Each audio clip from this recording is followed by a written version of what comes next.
Sa isang matagumpay na operasyon ng pulisya kontra ilegal na droga, nasabat ang mahigit 6 na milyong pisong halaga ng shabu mula sa isang lalaki matapos ang sinagawang bypass operation ng mga otoridad sa Cebu City.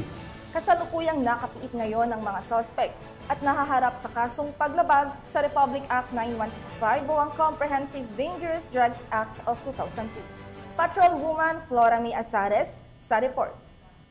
Himas Rojas ang isang lalaki matapos masabat ng mga otoridad sa kanyang pag-iingat ang 6.8 milyong halaga ng hinihinalang shabu sa isinagawang bypass operation sa Sitio Tayod, Barangay Basak, Pardo, Cebu City nito lamang Marso 29 ng taong kasalukuyan.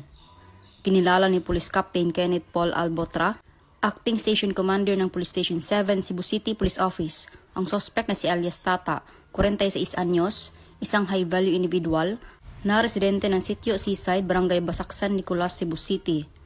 Isinagawa ang bypass operation ng pinagsanib puwersa ng mga operatiba ng Police Station 7, CCPO at PDEA 7, bandang 1:50 ng madaling araw na nagresulta sa pagka-aresto sa suspect at pagkakumpiska ng 20 pakete ng hinihinalang shabu na may kabuoang timbang na 1 kilo at may standard drug price na 6,800,000 pesos, isang backpack at bypass money.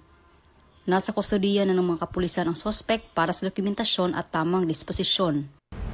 Ang matagumpay na operasyon ay patunay lamang na ang mga kapulisan ng Central Visayas ay nagpapakita ng kanilang kakayahan at kasanayan sa pagsugpo ng iligal na droga tungo sa isang mapayapa at ligtas na bagong Pilipinas.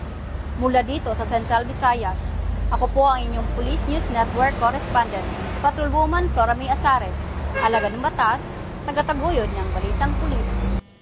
Maraming salamat, Patrolwoman Azares. Balik kulungan ng isang lalaki matapos